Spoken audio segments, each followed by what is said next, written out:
So I can definitely see there's a bit of like AMD, sort of Nvidia, like clashing here over what is the best. Because I think one of the first thing, it's almost like the Xbox, PlayStation for PC almost. So yeah, but we are all buddies, so no worries. So if we were going to go down that route, then so I guess Tero, like, what do you think the main advantage of having? So I guess you have an AMD card, right? Two of them. Two of them, okay. And, Two monsters. And Pip, so you have an Nvidia. Yeah. Sorry, yeah. One of them. Okay. So you guys are both like, I would say you guys probably know your hardware like really well. So if we were gonna sort of like, if so each of you say, let's say, take sides, for example, of what you've bought, because I imagine what you've bought you probably think's the best, or you wouldn't have bought it anyway.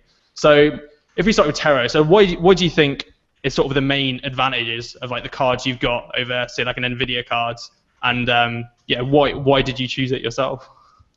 That's easy. Price performance ratio. Okay. That's it. End of. Done. That's it. End of. End of line.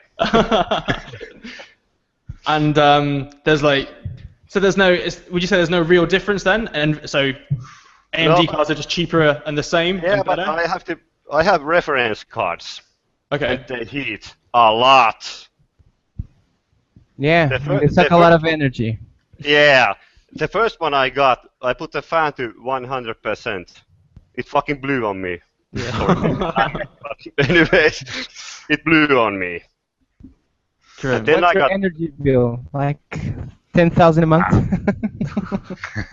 Let's just say that I have a EVGA. What the hell? I'm gonna show it. Thanks. This kind of bad boy to power up my babies. So yeah. So this is what AMD is bad for. It takes a lot of energy. But when you get them up and running, no worries after that. And the prices, they're cheap. They are cheap. So I think because you don't have your banner, unfortunately, we can't see directly in front of you what setup you've got. So with the graphics cards you've got, so what kind of performance do you get out of that, sort of compared to like the latest games or stuff that's come out recently? Do you think? Everything runs nicely on 3 screens. Yeah, that's good. Yeah, 3 HD screens on Infinity. Oh. And if games start to, let's just say that if I can't put games on max settings, I buy new hardware. That's just who I am. And now everything's running smoothly. MGS5, everything. Yeah. But if I put some anti-aliasing, not so great, so I might have to consider buying new GPUs. Yeah. And Rob, so like, what kind of PC do you have? Do you think? The one on the banner. The one on the banner, yeah. So you got Nvidia as well. My banner's working. Yeah. Yeah, your banner's working. I'll show you my pinky because PG-13. Every time I've built a PC, I've always went for the Nvidia. Originally, just because it was the one I'd heard of the most, so it seemed like the logical choice. Yeah.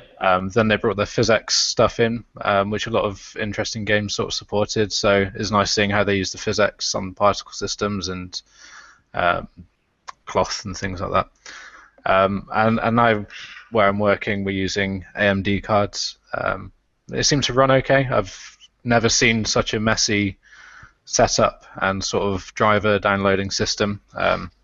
When I first installed it, it decided that the thing I'd like most was a sort of 3mm black window around my screen because I didn't want to use the whole screen apparently. It took me a good half an hour to find out why they'd done that and how to get rid of it. So, but yeah, I mean they've both got the differences obviously. I just got used to using Nvidia. So I guess from a development perspective, because obviously you make games for, I guess when you're making a PC game, you have to take into account both cards. Is there any sort of major differences when you're developing or writing games for them, or is it quite similar? Probably should pay more attention to them, but yeah, I've definitely not started developing on a level where I've needed to go into how the GPU's processing a lot of the stuff that we're using. So, but yeah, I imagine it should be something that's a bit more. I guess that's like the typical game developer answer at the moment. It's the sort of thing, yeah, if it causes a problem, fix it, but don't try and fix it before it's a problem. Don't blame the code, blame the drivers. So I guess another one of the big things that came out this week actually was that on Nvidia they're making you sign up and put your email in order to be able to download driver updates now. And AMD oh my God. doing that. But I mean, for me, I don't know if I really care that much. Like, if I've got to sign up and put my email address in, like, it doesn't matter. I think we've had a fair bit of sort of Nvidia potentially bashing and stuff. But obviously, Pip, I think you sort of know your stuff more. So, what, in defense of Nvidia and sort of the stuff, why do you think that maybe potentially they have superior hardware, and what should people think about when they're looking at that? Well, I think that Nvidia in the past years has been focusing on redesigning their shaders.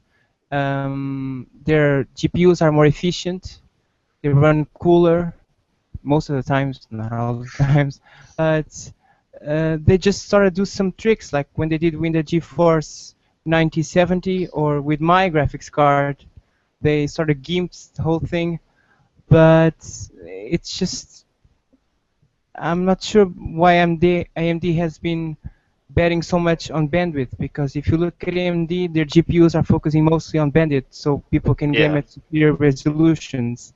But that comes at a really high cost of power consumption and a lot of heat. Tero is not. Yeah, I know that. Of his 2 GPUs running. Yeah. But eventually, they look another route. I mean. You see, AMD released recently the R9 Nano, right? That's what they call it. It's tiny. It runs cool. Doesn't consume a lot of power, even though it throttles a little. But Nvidia is holding out. I think they're like Intel. They don't have anything. They could be doing more than what they're doing. Yeah. But because the competitor isn't doing well, because unfortunately, AMD is on a loss. They just don't, and they just release graphics cards overpriced. It's a little unfair, especially to us. So I used to actually work for a company, and we used to have to sell AMD and Intel chips. So AMD obviously do their dual GPU processors, and Intel have their chips. And they used to say that the reason Intel is so much more expensive with their CPUs is because that Intel spend a load more on advertising, which means that, and because AMD don't spend as much on advertising, that their prices are a lot cheaper. Don't know how true that is, potentially. But I think in the business side of it, there's a lot of interesting stuff going on. So, recently AMD have actually split off their GPU arm from the company. And, one of the things this could be leading to is that they're actually potentially going to sell off their GPU business. If that was to happen, then Nvidia would just become, the main dominant, I think, for it. Who would potentially buy them? If I think Nvidia couldn't probably buy them, because that would just mainly have a complete monopoly on the market. I think AMD at the moment, they're worth about £1 billion in the market, and Microsoft bought Minecraft for $2 billion. So, not trying to suggest any buyers there, but there's a strong chance, I think, that Microsoft or another one of the big players will have it, even to put it in their hardware or their games consoles. So I guess to Teru, I mean, what do you think the impact would be if if AMD did sell off their GPU arm? Whoa. That would totally ruin the market. Seriously. Yeah? Yeah, because Nvidia is already overpriced. And with no competition on the market, well, I don't even want to think about that.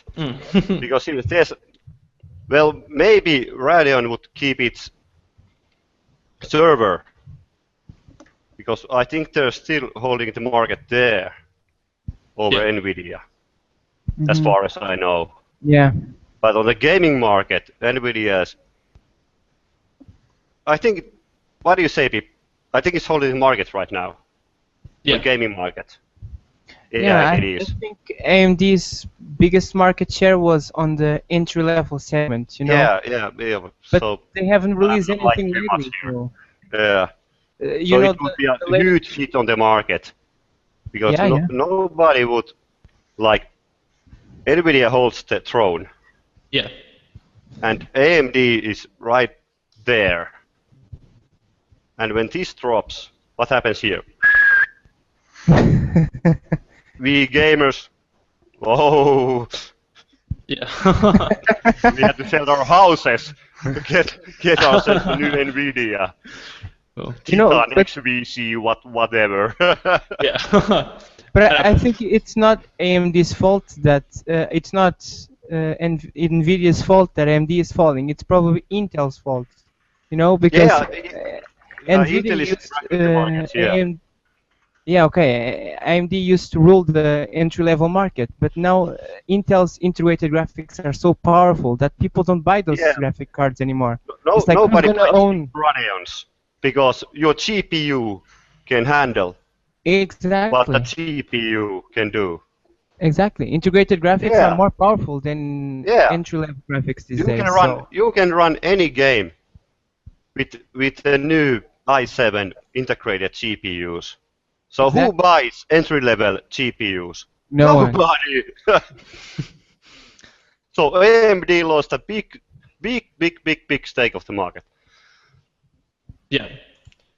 Hey, Pip, anything to add? Sorry? Is you got anything to add there, do you think? So yeah, AMD have taken the market. So I guess with the low end stuff then, Yeah. so that battle for the low end market has sort of been won basically By Intel. by And Intel. and the mobile market. Let's not forget about the mobile market. I mean, Yeah. Nvidia's totally ruling that market when it comes to performance. Their most powerful graphics cards are much more powerful than AMD's. AMD isn't even trying there. Yeah, I mean, their most powerful graphics card is probably as fast as one of like top four fastest Nvidia's GPUs. So it's like, whoa, there's a huge gap here. And again, entry-level graphics that were used on laptops aren't used anymore. People just, manufacturers just use the integrated graphics. So you see a lot of Intel HD, Intel HD, Intel HD. Yeah. Or Irish Power graphics. So when it comes to that, both Nvidia and AMD are losing market share, but AMD is getting the biggest hit. Yeah. And I guess with the consoles now, so all the consoles, the PlayStation 4 and the Xbox all have AMD chips. So if Nvidia do you reckon that's because of cost? Do you reckon it's because they're less of a cost than if they and Nvidia? Why do you think that even though Nvidia at the moment are dominating or getting better in the PC market and AMD are struggling, that AMD are still being chosen for the consoles generation? Tero. Well, I think the mid-level market where the consoles go to. Okay. So yeah, there are mid-level in graphics cards there, and that's where AMD shines. Mm-hmm. Top level is dominated by Nvidia, but they're high price for the PC, and low level dominated by Nvidia also, but at the middle level. So it might go there that AMD drops all out of PC market and goes to all the consoles. Yeah. Who knows? We'll see in about 10 years. And Rob, so from your perspective, someone sort of in the games industry, is there something you think about? Do you think you'd know about why? No. You mostly PC developer. I've not followed it anywhere near Yeah. that, unfortunately. And I guess sort of Pip. So do you think, is there any different are the reasons why AMD have dominated the console market? Probably because they're cheaper. Yeah. I'm not sure Nvidia would be willing to work with console manufacturers because when they're helping them, they're losing on their side of the, on PC. Nvidia develops something really good for the console, people are not gonna choose console over PC over console. So Yeah. it really makes sense. Yeah. Yeah, I think you definitely are some really good points there. And it's quite interesting. I think from my perspective, between sort of like Tero, Pip, Nvidia, AMD, it's like I can't really decide yet. I can't make up my mind what to get. I mean, if I look at my graphics card, I do have a GTX 770. But then again, I've Lower got high end. and then I guess I got nothing. So I guess for this then, for Tero and Pip, so Tero, you're going to stick with AMD as sort of the top end to go for. For a high-end gamer, people should go AMD, even though they're really hot. They are. And they use a lot more electricity. You get a better performance. Yeah? I wouldn't say better. What should I say? If you can stand the heat. Yeah, good. Yeah. I don't need no heating in my apartment. I guess you save money in other ways like that as well. Yeah. And Pip, have you got anything to add finally, do you think, to the sort of AMD, Nvidia clash? Yeah, I mean, just look at our graphics cards. I mean, Yeah, for that's true. example, yours is mostly an overclocked GeForce 680.